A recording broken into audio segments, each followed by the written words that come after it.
Hey guys, welcome back to other video of sword of coming season 2 and I hope कि तुम लोग बहुत ही ज्यादा अच्छे और मजे में होगे। वीडियो में आगे बढ़ने से पहले कहना चाहूंगी कि अगर इससे पहले का एपिसोड अभी तक चेकआउट नहीं किया है तो पहले जाओ और जाकर उसे देख लो, वरना यहाँ तुम्हें कुछ समझ नहीं आने वाला। और अगर तुमने देख लिया है तो बिना किसी देर के आज के इस वीडियो को शुरू करते हैं। बट उससे पहले प्रीवियस एपिसोड को थोड़ा सा जान लेते हैं। होमीज, जैसे कि हमने लास्ट एपिसोड में देखा था जहाँ पे चेनपिंग के हवाले यहाँ पे जेंग उन दोनों ड्रैगन्स के ट्रू फॉर्म को छोड़ देता है। साथ ही चेनपिंग ने उसके सामने एक कंडीशन रखी थी कि अगर वो बाओपिंग और बाकी सारे जो उसके दोस्त हैं उन्हें जाके प्रोटेक्ट करता है तो फाइनली चेनपिंग उसे अपना डिसाइपल मान लेगा। अब ये सुन नहीं था कि जेंग भी इस बात के लिए मान जाता है। वहीं दूसरी तरफ हम शी को देखते हैं जहाँ पर इसकी हालत खराब लग रही थी और तभी वो रोते हुए बाओपिंग को बताता है कि उसे यहाँ पर जो नए स्टूडेंट्स हैं उन लोगों ने परेशान किया है। लेकिन बाओपिंग उसकी चोट को देखकर समझ आती है कि आखिर उसके साथ क्या हुआ है, तो वो गुस्से में सीधा निकल पड़ती है उन लोगों से बदला लेने के लिए। और अब आगे इस वीडियो को स्टार्ट करने से पहले मैं बता दूं कि आज के इस वीडियो में मैं स्वॉर्ड ऑफ कमिंग के 2 एपिसोड को एक साथ कवर कर रही हूँ। तो तुम में से जिन लोगों ने ऑलरेडी प्रीवियस एपिसोड देख लिया है यानी कि लास्ट वीक वाला, तो वो यहाँ से 10 मिनट की वीडियो को स्किप करके देखना शुरू कर दे। उसके बाद तुम्हें लेटेस्ट एपिसोड मिल जाएगा। और जिन लोगों ने मेरा स्टिल वेट किया है तो वो यहीं से वीडियो को कंटिन्यू करें। सो उम्मीद हमारे इस एपिसोड के स्टार्टिंग में हमें यहाँ पे दिखाया जाता है कि जो सुई एकेडमी है वहाँ के जो कुछ एल्डर्स होते हैं वो सभी यहाँ पे बाओपिंग के एक्शन के बारे में बात कर रहे थे। बेसिकली यहाँ पर बाओपिंग उन लोगों के पास पहुंच गई थी जिन लोगों ने शी को परेशान किया था और उन लोगों को अपनी स्वॉर्ड से इसने बहुत बुरी तरीके से धोया था। लिटरली यहाँ पर इन लोगों को रोने में मजबूर कर दिया था और इसी एक्शन के चर्चे यहाँ अकेडमी के जो एल्डर्स थे वो कर रहे थे। और यहाँ पे हमारे बाओपिंग और उसके दोस्तों ने कुछ भी ऐसा नहीं किया था। बस ये जो एल्डर ल्यू है ये यहाँ पे लिंगशुआ, बाओपिंग और शी इन तीनों को फ्रेम करने में लगे हुए थे। साथ ही हमें दिखाया जाता है कि कैसे लिंगशुआ और यहाँ उस बंदे के बीच में बैटल होती है। लेकिन एट द एंड लिंगशुआ जो कि इसके ऊपर भारी पड़ रहा था, अचानक से उसके ऊपर एक थंडर से स्ट्राइक हो जाती है जिसके चलते वो इंजर्ड हो जाता है। और यहाँ एल्डर्स के बीच में वैंग नाम के भी एक एल्डर थे जो कि यहाँ पर बाओपिंग और हमारे लोगों के साइड ले रहे थे। अब यहाँ इन लोगों की भी बहस चल रही थी कि तभी एक बंदा आते साथ ही वो बताने लगता है कि एम्परर का एक ऑफिसर जिसका नाम चांग किंग है वो असल में यहाँ आया है। अब यहाँ पे हम देखते हैं कि बेसिकली ये बंदा बाओपिंग और बाकी सभी से मिलने जाता है जहाँ पे वो शी से भी काफी अच्छे से बात करता है। साथ ही यहाँ पे लिंगशुआ से भी बात करता है और बाओपिंग से वो रिक्वेस्ट करता है कि उम्मीद करता हूँ कि मिस बाओपिंग आगे चलकर आप ऐसे किसी लड़ाई झगड़े में नहीं पड़ोगी। यहाँ पे अपनी बात कहने के बाद वो बंदा शांति से यहाँ से चला जाता है। अब तभी हम शी को देखते हैं जिससे कि अपने दोस्तों के लिए काफी ज्यादा बुरा लगता है, साथ ही उसे डर लगता है। तो वो यहाँ पे कहने लगता है कि मुझे शायद इन लोगों से जाके माफी मांग लेनी चाहिए कि ये लोग आइंदा से मेरे दोस्तों को हर्ट ना करे। और जरा देखो लिंगशुआ की कितनी ज्यादा हालत खराब है सिर्फ मेरी वजह से। अब यहाँ पे बाओपिंग उसके ऊपर गुस्सा करने लगती है, पर तभी शी यहाँ पे रोते हुए कहने लगता है कि तुम समझ नहीं रही हो, मैं तुम में से किसी को भी हर्ट होता हुआ नहीं देख सकता। अगर तुम में से किसी को कुछ हुआ तो फिर चेनपिंग को मैं क्या जवाब दूंगा। अब तभी यहाँ पर यूलू और वो लड़की दोनों यहाँ पे आ जाते हैं और उन्हें भी इन दोनों के लिए काफी ज्यादा बुरा लगता है। लेकिन यहाँ पे जो यूलू है वो इन लोगों से कहने लगता है कि चिंता मत करो, अगर चेनपिंग यहाँ पे होता है तो वो कभी भी इस मामले को ऐसे रफा दफा होने तो नहीं देता। अब तभी यहाँ से सीन शिफ्ट होता है और हम चेनपिंग को देखते हैं जहाँ पर वो आराम से उस ग्रीन स्नेक के ऊपर सवारी करते हुए अपने सफर को तय कर रहा था। ऐसे ही रास्ते में वो शाओई के साथ फाइट भी करता है और साथ ही काफी सारा प्रैक्टिस भी करता है। अब तभी यहाँ पे हमें रात का सीन दिखाया जाता है जहाँ हम देखते हैं कि शाओई लगातार चेनपिंग को मक्खन लगाने की कोशिश करता है। साथ ही यहाँ पर वो उसके प्यार के बारे में पूछता है, तो तभी यहाँ पे चेनपिंग निंग याओ को याद करना शुरू कर देता है और उसके बारे में हर एक चीज बताता है। और तभी हम देखते हैं कि ये दोनों पाइथन उसकी कहानी में काफी ज्यादा इंटरेस्ट लेने लगे थे। लेकिन जब चेनपिंग बताने लगता है कि इनके बीच ज्यादा कुछ नहीं हुआ, बस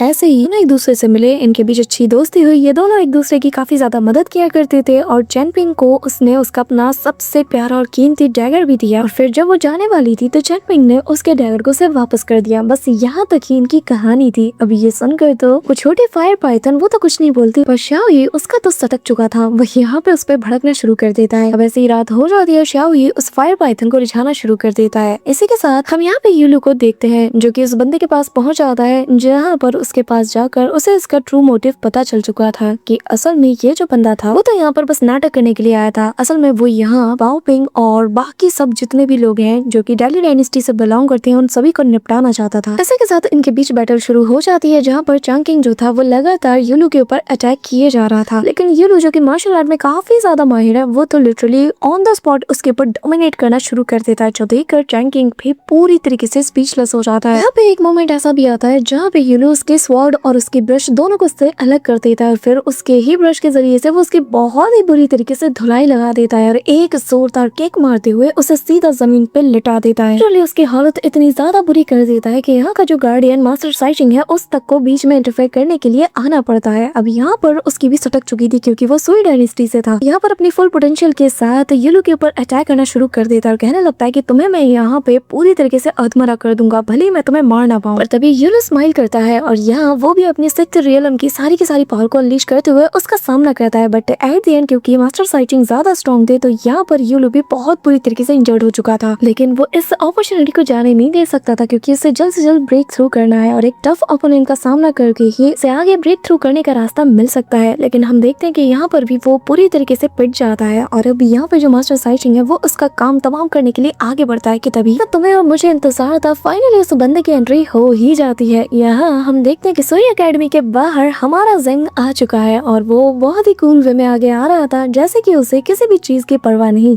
अब तभी यहाँ पे एंट्रेंस पे उसका सामना शी के फादर से हो जाता है, जहाँ शी का फादर जैसे ही ज़ेंग को देखता है तो वो उस पर भड़कना शुरू कर देता है और कहता है कि मैं जानता हूँ कि मेरे बेटे की आज जो भी हालत हुई है वो तुम्हारी वजह से हुई है। यहाँ पे ये सुनना ही था कि तभी यहाँ पे ज़ेंग समझ आता है कि उसे आने में शायद थोड़ी देर हो गई है और बाओपिंग और बाकी सबके साथ कुछ ना कुछ हुआ है जिसके चलते वो वक्त जाया नहीं करना चाहता था। लेकिन यहाँ पे शी का फादर फिर भी उससे कहने लगता है कि मुझे तुम पे यकीन नहीं, जिस पे वो कहने लगता है कि मैं यहाँ पर चैंपिंग के कहने पर ही उन लोगों को बचाने के लिए आया हूँ, अब तुम्हें मुझ पे यकीन करना नहीं करना ये तुम्हारा मसला है, मेरा नहीं। अब शी का फादर यहाँ ज़ेंग से काफी सारी बातें कहता है, लेकिन ज़ेंग कहने लगता है कि पहली बात तो ये कि तुम जो कुछ भी कह रहे हो ये तुम्हारा अपना मसला है, तुम्हारा फैमिली इशू है जिसका मुझसे कोई लेना देना नहीं। मेरे यहाँ पर कुछ अपने काम है जिन्हें कि मुझे अंजाम देना है, तो मैं तुमसे बाद में मिलता हूँ। अब तभी वो सीधा पहुंच आता है उसी एल्डर के रूम में जहाँ एल्डर शाओदोंग उसे देख कर समझ आते हैं कि ये यहाँ पे आफत की पुड़िया आया और इसे जल्द से जल्द यहाँ से भगाना ही ठीक होगा। लेकिन ज़ेंग उससे कहने लगता है कि चिंता मत करो, मैं यहाँ पे कोई लड़ने वड़ने नहीं आया, तो बस तुम्हारी इस अकेडमी का डिसाइपल बनने के लिए आया हूँ। साथ ही मुझे जो टास्क मास्टर चैंपिंग ने दिया है कि मैं बाओपिंग और उसके दोस्तों को गार्ड करूँ वो काम भी हो जाएगा। तो बताओ इस बारे में तुम्हारा क्या ख्याल है। जिस एल्डर को उसकी बातों पे यकीन नहीं होता एट द एंड वो इस बात के लिए मान ही जाता है और जाने से पहले बस इतना कहता है कि मैं मेरे भाई और मेरे दोस्त के खातिर बस तुम्हें यहाँ पे अलाउ कर रहा हूँ, पर उम्मीद करता हूँ कि तुम मुझे डिसअपॉइंट नहीं करोगे। अब इनके जाते साथ ही यहाँ पर मास्टर वेई शैंग की जो पोर्ट्रेट थी उसे यहाँ पे देखते साथ ही ज़ेंग यहाँ पर एक एसेंस स्टिक का यूज करता है और यहाँ पे कहने लगता है कि क्यों ना आप मुझे थोड़ी सी पावर उधार दो, बस ज्यादा नहीं 3 रेलम तक की पावर ही दे दो। आफ्टर ऑल आपके फेवरेट डिसाइपल का जो फेवरेट डिसाइपल चैंपिंग है ना, मैं उसी के काम को अंजाम देने के लिए यहाँ आया हूँ। अब यहाँ पे हम देखते हैं कि पहले तो मास्टर वेई शैंग उसे कोई इशारा नहीं देते, बट एट द एंड जब वो यहाँ से बाहर निकलता है तो यहाँ उसे गोल्डन कोर्स की जो इनिशियल पावर्स है वो मिल जाती है, जिसके चलते यहाँ पे ज़ेंग को तो यकीन ही नहीं होता कि यार उसके मास्टर ने उसकी पहली बार ऐसे डायरेक्टली उसकी कोई विश पूरी कर दी हो। अब तभी वो निकल पड़ता है सीधा बाओपिंग और बाकी सबसे मिलने, जहाँ सबसे पहले उसकी मुलाकात तो शी से होती है और जैसे ही शी उसे देखता है ना तो वो दौड़ते हुए बाकी सबको ज़ेंग के बारे में बताने के लिए पहुंच जाता है। जहाँ पे हम देखते हैं कि सभी लोग ज़ेंग को देखकर सरप्राइज हो जाते हैं, लेकिन बाओपिंग को ये लग रहा था कि शायद चैंपिंग भी उससे मिलने आया हो, तो वो दौड़ते हुए जाती है। पर बाओपिंग जैसे ही चैंपिंग को नहीं पाती तो वो बहुत ज्यादा उदास हो जाती है और वो आते साथ ही सभी को बताने लगता है कि चिंता मत करो, जो मेरे मास्टर है ना चैंपिंग, उन्होंने मुझे तुम्हें प्रोटेक्ट करने के लिए मिशन में छोड़ दिया है और आज से मैं तुम्हें प्रोटेक्ट करूंगा। जब बाओपिंग इमोशनल होती है तो वो उसे ये भी बताता है कि चिंता मत करो, चैंपिंग चाहे जैसा ही क्यों ना हो, भले ही चैंपिंग यानी कि मेरा मास्टर जो है वो 1 नंबर का फटीचर ही क्यों ना हो, लेकिन फिर भी तुम्हारे लिए वो सबसे बड़ा दिलदार है और तुम लोगों के लिए वो कुछ भी कर सकता है। बातें सुनकर सभी इमोशनल हो जाते हैं, पर तभी वो बताने लगता है कि अरे इसमें इमोशनल होने वाली क्या बात है, वैसे भी तुम्हें कुछ ही दिनों में चैंपिंग का भेजा गया एक लेटर मिलेगा जिसमें वो सारी बातें बता देगा। शुरुआत भले ही मुझे गालियां दे के वो करे, पर एंड में वो यही कहेगा कि आज से मैं ही तुम लोगों को प्रोटेक्ट करूंगा और चिंता मत करो, जिन लोगों ने भी तुम्हारे साथ बुरा किया ना, मैं उन सबको चुन चुन के सबक सिखाऊंगा। और यहाँ जैसे ही यूलू से थोड़ी बातचीत करता है तो उसे पता चल जाता है कि उसकी ये हालत साइजिंग नाम के एक एल्डर ने की है, तो वो उसे सबक सिखाने के लिए सीधा उसके पास पहुंच जाता है और कहने लगता है कि अब मैं तुम्हें सिखाऊंगा कि डिसिप्लिन किसे कहते हैं। और तभी हम देखते हैं कि वो अपने गोल्डन ड्रैगन्स को मैदान में उतार देता है, जहाँ पे साइजिंग भी उन गोल्डन ड्रैगन से फाइट करना शुरू कर देता है। अब यहाँ पे एल्डर साइजिंग को ना ये हरकत काफी ज्यादा गुस्सा दिला देती है, तो वो उसके ऊपर काफी तगड़ा वाला स्लैश अटैक करता है, जिसके चलते आसपास के इलाके में भी इसका शोर सुना जा सकता था। पर तभी यहाँ पे जैसे ही ज़ेंग उसके सामने आता है और कहता है कि चुपचाप सरेंडर कर दो वरना बाद में सरेंडर करने के लायक नहीं छोड़ूंगा। अब तभी ये सुनकर तो उसे और गुस्सा आता है, वो सारे स्वॉर्ड से उसके ऊपर अटैक करता है। यहाँ पे 1000 स्वॉर्ड टेक्निक भी ज़ेंग के ऊपर काम नहीं आती, क्योंकि ज़ेंग का जो शील्ड है ना वो काफी ज्यादा स्ट्रॉन्ग है। लिटरली अब ज़ेंग इसके ऊपर सेम टेक्निक से हमला करता है, साथ ही वो एक जाल में बचाता है जहाँ पर वो अपने क्लोन के जरिए से उसे अपने जाल में आकर्षित करता है। और यहाँ पे हम देखते हैं कि जैसे ही एल्डर उसे हमला करता है तो उसे लगता है कि शायद उसने इस बंदे को मार दिया है, लेकिन असल में ज़ेंग के यहाँ पर मल्टी स्ट्रिंग्स जो फॉर्मेशन थे वो एक्टिवेट हो जाते हैं। काफी सारे गोल्डन स्ट्रिंग्स यहाँ इस बंदे को घेर लेते हैं, जिसके चलते इसकी बॉडी इंजर्ड हो जाती है। वो जानता है कि अगर वो जरा सा भी हिला तो बहुत बुरी तरीके से इंजर्ड हो जाएगा। थक हार के वो ज़ेंग की ट्रू आइडेंटिटी का उससे पूछने लगता है, जिसपे वो कहने लगता है कि इतना जान लो कि अगर मेरी सच्चाई का तुम्हें पता चल गया ना तो तुम शायद अपनी पैंट गीली कर लो, और जो कि मैं नहीं चाहता, इसलिए मैं तुम्हारा एंसेस्टर हूँ यही मान लो, और मैं तुम्हें आज सबक सिखा के रहूंगा। उसके बाद वो अपने हाथों में 2 रूलर्स को निकालता है और यहाँ उन फॉर्मेशन को पीटना शुरू कर देता है, जिनसे काफी स्ट्रेन सी आवाज निकलती है, और यहाँ पे बहुत ही बेसुरी आवाज में वो अपनी तारीफें करते हुए इसकी बेइज्जती भी करता है। पर एट द एंड ये बंदा उससे आजाद हो ही जाता है और काफी सारे स्पेयर के जरिए से यहाँ पे ज़ेंग के ऊपर हमला करता है। लेकिन ज़ेंग भी यहाँ पर अपने चेकआउट बोर्ड के डोमेन को एक्टिवेट करता है और कहने लगता है कि आज मैं अपने सारे पुराने ट्रेजर्स का तुम पर भरपूर तरीके से इस्तेमाल करके उन्हें चेक करूंगा कि वो काम कर भी रहे या नहीं। तभी दूसरी तरफ हमें शी के फादर को दिखाया जाता है, जो कि ऑलरेडी अपने बेटे का बदला लेने के लिए यहाँ सुई एकेडमी के अंदर घुस चुके थे। सो गाइस, इसी के साथ हमारे नेक्स्ट एपिसोड की शुरुआत होती है, जहाँ एपिसोड की शुरुआत में ही हमें काफी पुराने टाइम की एक बात दिखाई जाती है, जहाँ सीन शिफ्ट हो गए स्मॉल टाउन का वो सीन दिखाया जाता है जहाँ पे मास्टर जी इस वक्त शी के घर में मौजूद है, और यहाँ वो उसके फादर से शी के फादर की हाल ही में जिस बंदे के साथ लड़ाई झगड़ा हुआ था उस मैटर में डिस्कस कर रहे थे। इसी के साथ कहानी वापस प्रेजेंट टाइम में आ चुकी थी, जहाँ हम देखते हैं कि सुई डायनेस्टी का जो एम्परर था वो यहाँ वाइल्डर गुई से बात कर रहे थे कि आखिर डाली डायनेस्टी के वो स्टूडेंट्स इतने ज्यादा एरोगेंट कैसे हो सकते हैं। पर तब तक कि यहाँ पे हम देखते हैं कि एक तेज आंधी आ जाती है और तभी एक आवाज चिल्लाते हुए सभी को सुनाई देती है, जो कि इन लोगों से कहने लगता है कि सुई डायनेस्टी का एम्परर बाहर निकलो। यहाँ पे सुई एकेडमी के मास्टर भी मौजूद थे, लेकिन एल्डर गुई जैसे ही इस बंदे की पावर की ऑरा को फील करते हैं तो वही यहाँ पे एम्परर को बताने लगते हैं कि हमें जल्द से जल्द ड्रैगन ऑरा का यूज करके इसे यहाँ से भगाना होगा, वरना ये हमारे लिए बहुत बड़ा थ्रेट है, क्योंकि इसका जो रियलम है ये आपके गुमान से भी ज्यादा है। जिस पर एम्परर उसे इजाजत दे देता है और ये बंदा यानी कि एल्डर गुई सीधा पहुंच जाता है शी का फादर यानी कि लियांग के पास, और वो उससे कहने लगता है कि तुम्हें एम्परर से मिलने से पहले मेरा सामना करना होगा, और तुम्हें देखकर ही लग रहा है कि तुम कोई मामूली कल्टीवेटर होगे, इसलिए मैं तुम पे ज्यादा जुल्म नहीं करूंगा, बल्कि तुम्हें बस मेरे 3 अटैक्स को डिफेंड करना होगा। लेकिन यहाँ पे हम देखते हैं कि शी का फादर काफी ज्यादा कॉन्फिडेंट में था। वो उससे कहने लगता है कि तुम 3 के बजाय 5 पंचेस भी हिट कर सकते हो, लेकिन मैं फिर भी यहाँ से नहीं हिलने वाला, और अगर तुम मेरा कुछ भी नहीं बिगाड़ पाए तो फिर अगली बारी तुम्हारी होगी और मैं तुम्हें हिट करूंगा। अब एल्डर गुई काफी ज्यादा जोश में आ जाता है, वो यहाँ पर लगातार इसके ऊपर 3 स्ट्राइक करता है, लेकिन लिटरली यहाँ पे शी का फादर बिल्कुल भी अपनी जगह से हिलता नहीं, जो देखकर सभी लोग शॉक्ड हो जाते हैं। साथ ही यहाँ पर आसपास की जगह भी डिस्ट्रॉय हो जाती है। इवन कि यहाँ पे जब वो चौथा और 5वां स्ट्राइक करता है तो यहाँ पर उसके आसपास के जो लोग थे वो भी पूरी तरीके से इंजर्ड हो जाते हैं। अब यहाँ पे हम देखते हैं कि जो एल्डर गुई होते हैं वो सभी को यहाँ से जाकर मेन गेट को डिफेंड करने के लिए कहते हैं, जिसके बाद दोनों के बीच ताबड़तोड़ फाइट शुरू हो जाती है। और अब तो यहाँ पे एल्डर गुई ये तक भूल चुके थे कि उन्हें बस 5 बार हिट करना था, लेकिन वो बस यहाँ पर अपनी बेइज्जती का बदला लेना चाहते थे, इसलिए बिना किसी चीज की परवाह किए ताबड़तोड़ उसके ऊपर अटैक करते हैं। लेकिन यहाँ पे लियांग भी इसे मार मार के इसका भरता बना देते हैं और इसे काफी दूर जाके फेंक देते हैं। अब तभी यहाँ पे एम्परर लियांग की ताकत देख के शॉक्ड हो जाते हैं। वहीं दूसरी तरफ हम देखते हैं कि जो एल्डर गुई है वो यहाँ पर उसी ड्रैगन फॉर्मेशन को जैसे तैसे एक्टिवेट कर देता है। ये फॉर्मेशन इतना ज्यादा पावरफुल है कि इसके चलते यहाँ पर काफी सारे हमें डाइटीज भी नजर आते हैं, और ये सारे एंशिएंट टाइम से बिलोंग करते हैं। उनका फैंटम जैसे यहाँ पे अपीयर होता है, यहाँ हम देखते हैं कि इस फॉर्मेशन की पावर और ज्यादा बढ़ जाती है, जिसके चलते गोल्डन कोर की पावर ज़ेंग यहाँ पे यूज कर रहा था, अचानक से वो भी कम्प्लीटली डिक्रीज होने लगती है, जिसके चलते वो बहुत ज्यादा इंजर्ड हो जाता है। लेकिन वो जैसे तैसे खुद को संभालते हुए वापस से इस एल्डर की पिटाई लगाना शुरू कर देता है। वहीं दूसरी तरफ हम लियांग को देखते हैं, जहाँ पर इसकी जो कल्टीवेशन जो कि 9th रियलम पे थी वो इस फॉर्मेशन के चलते काफी ज्यादा कम हो जाती है, और अब एल्डर गुई इसकी बुरी तरीके से बेइज्जती करते हुए उसे बहुत बुरी तरीके से मारने लगते हैं। पर तभी यहाँ पे शी के फादर को उसकी याद आती है, और वो मन ही मन अपने बेटे के बारे में सोचते हुए कहने लगता है कि मेरा बच्चा काफी ज्यादा इनोसेंट है, और यकीन नहीं होता कि तुमने इतने मासूम बच्चे को भी बुली करने का सोचा। हाँ, मैं तुम लोगों को इसके लिए कभी माफ नहीं करूंगा। तभी हम देखते हैं कि वो अपनी हिम्मत को जुटाकर वापस से काउंटर अटैक करता है, और इसके अटैक को कम्प्लीटली डिस्ट्रॉय करते हुए अपने पावर को और ज्यादा इंक्रीज कर लेता है। अब यहाँ हम देखते हैं कि इस ड्रैगन फॉर्मेशन के चलते ये चीज करना इतना ज्यादा शॉकिंग है कि इवन की एल्डर गुई भी हैरान था। तभी वो यहाँ पर सारे के सारे डाइटीज को यहाँ इन्फॉर्म करता है, जिसके चलते वो लोग भी अपना प्रेशर डालकर इसे डोमिनेट करना चाहते थे। लेकिन शी का फादर यहाँ पे चिल्लाते हुए कहता है कि जब तक एम्परर मेरे सवालों का जवाब नहीं देगा कि आखिर क्यों मेरे बच्चे के साथ ऐसा किया गया, क्यों सुई डायनेस्टी के जो रॉयल फैमिलीज के मेंबर्स हैं उनको ज्यादा तरजीह दी जाती है और उनके गलत कामों में भी उन्हीं का साथ दिया जाता है, आखिर क्यों। ये कहते हुए वो मास्टर जी की कही एक बात को याद करते हैं कि जब तुम्हारे पास लड़ने को कुछ भी ना हो, यहाँ तक कि अगर तुम्हारे पास तलवार भी ना हो, तो तुम्हें अपने हाथ का सहारा लेना चाहिए। बस फिर क्या, वो यहाँ पर अपने हाथ को किसी तलवार की तरह मुट्ठी को टाइट करते हैं और यहाँ पर पूरी जोश के साथ आगे बढ़ते हैं। लेकिन इस दौरान इनका ब्रेक थ्रू भी हो जाता है और वो 9th लेवल के पीक तक की पावर को अचीव कर लेते हैं हैं और सीधा घुमा के एक पंच उस फॉर्मेशन में दे मारते हैं, जिसके चलते ये जो ड्रैगन फॉर्मेशन था ये ऑन द स्पॉट वहीं पे कोलैप्स कर जाता है। और इसी के साथ यहाँ हम देखते हैं कि फाइनली जो लियांग है वो बाहर आ चुका है। अब यहाँ हम देखते हैं कि उसकी इस कामयाबी को दूर बैठे स्मॉल टाउन में जो उसके एल्डर थे यानी कि उसके जो मास्टर थे ना, वो भी ये सारा नजारा देख रहे थे। अब तभी यहाँ पे शी का फादर 9th लेवल के बिल्कुल पीक पर पहुंच चुका था, लेकिन जैसे ही वो फॉर्मेशन को तोड़ता है फाइनली हम देखते हैं कि वो 10वें रियलम पे भी एंट्री मारता है। यहाँ पे हम देखते हैं कि शी का फादर काफी ज्यादा खुश था और तभी उसे मास्टर जी की कही वो बात याद आती है जहाँ पर उसने कहा था कि आज से मैं तुम्हारे बेटे को ट्रेन करूंगा और शी को एक बहुत ही ज्यादा बहादुर और सच्चा और ईमानदार पर्सन बनाने में मदद करूंगा, मैं उसे गाइड करूंगा। और देखना यहाँ पे एल्डर गुई जो की पीठ पीछे हमला करने के लिए आते हैं, लेकिन यहाँ पे हम देखते हैं कि जो शी का फादर है वो उसका हाथ पकड़ते साथ ही उसे काफी अच्छा सबक सिखाता है। वहीं दूसरी तरफ ज़ेंग भी यहाँ पर अपना बचा कुचा काम निपटाने के बाद सीधा एम्पर की तरफ बढ़ने की प्लानिंग कर रहा था। वहीं दूसरी तरफ हम देखते हैं कि जो सुई एकेडमी के जो मास्टर शाओदांग है वो सीधा यहाँ पर आते साथ ही शी के फादर को रिस्पेक्ट देते हैं और कहने लगते हैं कि मैं जानता हूँ कि आप यहाँ पर किस लिए आए हैं और मैं भी उसी सिलसिले में बात करने के लिए एम्पर के पास आया हूँ, बेहतर यही होगा कि हम दोनों साथ चलते हैं। अब तभी हमें थोड़ी देर बाद का सीन दिखाया जाता है जहाँ ये दोनों सारी बातें एम्पर को बता देते हैं और एम्पर यहाँ पे शर्मिंदा थे और उनसे यही कहने लगते हैं कि आपके बेटे के साथ जो हुआ उसके लिए मुझे अफसोस है, लेकिन हाँ अगर आप चाहें तो यहाँ जो रॉयल फैमिली के मेंबर्स थे तो उनके पेरेंट्स खुद आकर आपके बेटे से माफी मांगेंगे। लेकिन हम देखते हैं कि शी का फादर काफी ज्यादा काइंड नेचर का है, वो इस बात को जाने देता और कहता है कि जो हुआ बच्चों के बीच हुआ है और इन्हें बच्चों के बीच में ही सॉल्व किया जाना चाहिए, बड़ों का इसमें कोई लेना देना नहीं। अब तभी यहाँ पे हमें पता चलता है कि ऑलरेडी एम्पर को उस एल्डर ने सारी बात बता दी थी कि अगर इसके औस से बचना चाहते हो तो चुपचाप जैसा कह रहा हूँ वैसा करो। वैसे भी तुम दूर से ही पता लगा सकते हो कि इस बंदे की कल्टीवेशन कितनी ज्यादा है और वैसे भी गलती हमारी है। इसी के साथ हमें थोड़ी देर बाद का सीन दिखाया जाता है जहाँ हम देखते हैं कि शी के सामने सारे के सारे जो नोवेल फैमिली के बच्चे थे वो सब के सब एक कतार में झुककर माफिया मांग रहे थे, जिसके चलते यहाँ पर शी को काफी ज्यादा अजीब भी लगता है और तभी उसके जितने भी चीजें थी वो यहाँ पर सभी उसे लौटा दी जाती हैं। अब यहाँ पर हम देखते हैं कि वो जाने से पहले सभी से कहता है कि किसी को बुली करने से पहले सोच लेना कि अगर उसकी जगह तुम होते तो तुम्हें कैसा लगता। ये कहते हुए वो इमोशनल हो जाता है और यहाँ से चला जाता है। वहीं दूसरी तरफ यहाँ पे हम उसी गार्डियन को देखते हैं जिसका सामना ज़ेंग से हुआ था और इस बंदे की काफी अच्छे से धुलाई करने के बाद उसने इसे छोड़ दिया था, पर तभी शी का फादर इसके सामने आ जाता है और यहाँ अपना मुक्का टाइट करते हुए सीधा उसके पास ले जाता है और कहने लगता है कि बताओ क्या तुम्हारा नाम साइचिंग है। यहाँ पे इस मुक्के को देखते साथ ही उसकी बोलती बंद हो जाती है और वो झूठ बोल देता है और बताता है कि असल में साइचिंग तो कोई और है, आपको गलतफहमी हुई है, मैं वो इंसान नहीं हूँ। अभी यहाँ पे इसके झूठ को सुनकर शी के फादर को और गुस्सा आता है और वो डबल स्पीड के साथ उसके फेस पे उस मुक्के को जड़ देता है, जिसके चलते लिटरली इसका जबड़ा हिल चुका था। इसी के साथ अब यहाँ पे शी का फादर उसके बाकी के फैमिली मेंबर्स के साथ उससे मिलने पहुंच जाते हैं और शी इतने टाइम बाद जब अपने पेरेंट्स को देखता है और अपनी सिस्टर को तो वो बहुत बुरी तरीके से इमोशनल हो जाता है। अब तभी बापिंग यहाँ पे लिन शुआ को देखने लगती है क्योंकि लिन शुआ को शी की सिस्टर पसंद है। इसी के साथ हमें थोड़ी देर बाद का सीन दिखाया जाता है जहाँ पे शी अपने फैमिली मेंबर्स के साथ काफी अच्छा टाइम बिताता है और फिर वो अपने फादर के साथ अकेले में थोड़ी बातचीत भी करता है, जिसके चलते उसके फादर को भी उसके साथ काफी अच्छा लगता है। जिसके चलते यहाँ पे हम देखते हैं कि बातें करते करते अब यहाँ पे शी थोड़ा सा नींद में चला जाता है और इस दौरान उसके फादर डिसाइड करते हैं कि अब सही वक्त आ चुका है कि मैं मेरे बेटे के मेरिडियंस को पूरी तरीके से अनलॉक कर दूं ताकि उसके हिडन एबिलिटीज भी अब बाहर आ जाएं। जिसके बाद वो अपने पावर्स को गैदर करते हुए बिल्कुल ऐसा ही करता है और तभी हम देखते हैं कि यहाँ पर एक तेज एनर्जी एक्सप्लोजन भी होता है जो कि सीधा आसमानों से जा टकराती है और दूर से ये सारी चीज ज़ेंग भी विटनेस कर लेता है। अब तभी यहाँ पे हम देखते हैं कि जब शिव इसके पास आती है तो ज़ेंग उस पे भड़कते हुए कहने लगता है कि इतना वक्त गुजर गया लेकिन तुमने खुद के अंदर कुछ भी इम्प्रूवमेंट नहीं किया। जिसके बाद ज़ेंग अपने पावर्स का यूज करते हुए शिव की बॉडी के ऊपर लगे उन सारे सील्स को हटा देता है। बेसिकली ये उसके ड्रैगन पावर्स को कम्प्लीटली सील करने के लिए लगाई गई थी। तभी यहाँ पे हम देखते हैं कि वो उसे एक जोरदार किक मारते हुए ये भी कहता है कि पर भूलना मत, तुम्हारे पास इस वक्त जो भी पावर्स और जो कुछ भी है वो सब कुछ आज से मुझसे बिलोंग करता है। अब ये सुनना ही था कि तभी हम देखते हैं कि वो काफी ज्यादा कंफ्यूज हो जाती है और वो मन ही मन सोचने लगती है कि कहीं ये एक नंबर का ठरकी तो नहीं। जिस पे ज़ेंग जो कि अंदर से ये सारी बातें सुनता है वो कहने लगता है कि ठरकी मैं नहीं बल्कि तुम हो जो कि मेरे मास्टर पे डोरे डालना चाहती है। अब यहाँ पे ये सुनकर वो काफी ज्यादा शर्मा जाती है। इस दौरान ज़ेंग को अचानक से एक बुक मिलती है जिसके अंदर उसे काफी सारी पेंटिंग्स नजर आती है और ये सभी टाओइस्ट थे और इनमें टेन पीक के पास वाले एक छोटी सी चट्टान के ऊपर उसे चेनपिंग नजर आता है, जिसका मतलब वो समझ आता है कि आगे चल के चेनपिंग इतनी बड़ी ऊंचाई को हासिल करेगा कि जिसका वो कभी भी अंदाजा नहीं लगा सकता, जिसके चलते वो उसके सामने रिस्पेक्ट से झुक जाता है। वही दूसरी तरफ हमें चेनपिंग को दिखाया जाता है जहाँ पर वो जो ग्रीन पाइथन यानी कि शाओ यीजू था वो अभी भी उन्हीं स्टोन्स के लिए चेनपिंग को मक्खन लगा रहा था। इस दौरान ये लोग रात में जहाँ पे ठहरते हैं, इन्हें वहीं पर पास ही दो बंदे नजर आते हैं, जिनमें से एक का नाम बाइजी और दूसरे का नाम किंग यून था और ये दोनों मास्टर और सर्वेंट है। लेकिन असल में ये जो बंदा है ये असल में एक डीमन लॉर्ड है, जो कि यहाँ पर चेनपिंग से थोड़ी देर बातचीत करता है और फिर यहाँ से वो निकल जाता है। और साथ ही ये बंदा नोटिस कर लेता है कि चेनपिंग का जो इमोर्टैलिटी ब्रिज है वो काफी ज्यादा डैमेज है, या फिर मैं ये कहूँ कि ये पूरी तरीके से ब्रोकन है। साथ ही वो रेड पाइथन ऑलरेडी नोटिस कर लेती है कि इनकी बॉडी से काफी अमाउंट में जो डेमोनिक ऑरा है वो रिलीज हो रही है। जाने से पहले डीमन लॉर्ड बिना अपने इंट्रोडक्शन दिए चेनपिंग से बस इतना कहता है कि बेहतर यही होगा कि तुम अपने कल्टीवेशन पैथ पे फोकस करो और किसी दूसरे पैथ को अपना लो, तभी जाकर तुम खुद के लिए कुछ कर सकते हो। अब यहाँ पे जैसे ये लोग चले जाते हैं तभी चेनपिंग वापस से अपनी बुक्स को ओपन करता है और इस दौरान सडनली इसके सामने एक लेटर आता है जो कि मास्टर जी का दिया गया था। और जैसे ही वो उसके बने पैटर्न को कॉपी करता है तो अचानक से इनके आसपास एक बहुत ही स्ट्रॉन्ग बैरियर बन जाता है। साथ ही यहाँ पे मास्टर जी का फैंटम आते साथ ही डीमन लॉर्ड के पास पहुंच जाता है और उसे कहने लगता है कि मैं जानता हूँ कि आप एक डीमन लॉर्ड हैं और चेनपिंग एक ह्यूमन, और ये दोनों रेस के ही लोग एक दूसरे से बहुत ज्यादा नफरत करते हैं, पर मैं फिलहाल के लिए बस इतना कहना चाहूंगा कि अभी सही वक्त नहीं आया कि आप चेनपिंग के ऊपर ऐसे हमला करें। लेकिन हाँ, अगर फ्यूचर में ये कभी आपके रास्ते में आने की कोशिश करता है या आपके खिलाफ कुछ करता है तो आप इस पे हमला कर सकते हैं। ये कहते साथ ही वो फैंटम भी यहाँ से डिसअपीयर हो जाता है। तभी यहाँ पर हमें इतने टाइम बाद लिन चियांग को दिखाया जाता है, जो कि चेनपिंग का काफी क्लोज फ्रेंड है और जो कि यहाँ पे कमाल की स्वॉर्ड्समैनशिप सीख चुका है। और इस दौरान इसका एक नया दोस्त है जो कि इसकी तारीफ करते हुए कहने लगता है कि हम दोनों ही सेम टाउन से बिलोंग करते हैं और लगता है कि आगे चलकर हमारी मुलाकात बार बार होती रहेगी। सो होमीज, इसी के साथ हमारा आज का ये पार्ट यहीं पे एंड होता है और अब इसके नेक्स्ट एपिसोड में काफी ज्यादा मजा आने वाला है। बट इससे पहले मेक श्योर कि तुम वीडियो को लाइक करके चैनल को सब्सक्राइब जरूर कर रहे हो। So that's it for today guys. I hope कि तुम सबको आज की वीडियो काफी ज्यादा पसंद आई होगी। अगर हाँ तो वीडियो को लाइक करना, चैनल पर नए हो तो सब्सक्राइब करना। तो मिलते हैं नेक्स्ट वीडियो में, तब तक के लिए बाय।